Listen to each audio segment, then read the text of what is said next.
Baie van ons lees nie die woord nie. Wees eerlik waar jy is, jy en Jesus weet die antwoord. Lees jy jou Bybel? Maar ons kry soveel wêreldse invloede in. Konstant. Ons hoef nie eers te gaan soek daarvoor nie. Ons gaan winkel toe, ons sien tydskrifte. Ons gaan op die internet op ons fone, ons gaan op YouTube, ons gaan op TikTok, ons gaan op Facebook, ons gaan op televisie, ons gaan op Netflix en hier lees ons die Bybel van die wêreld, as ek dit so kan sê. Dis net 'n phrase wat die Here net soos my gegee het. My kind sê vir hulle lees nie die woord nie, hulle lees die wêreld.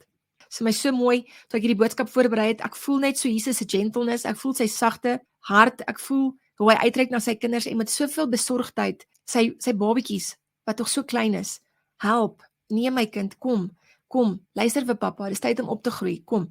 Ons kan nie die Bybel van die wêreld lees, die wêreldse opinie konstant inkry, en dink ons gaan in die gees kan groei, ons babetjies sterk kry, en kan opgroei nie.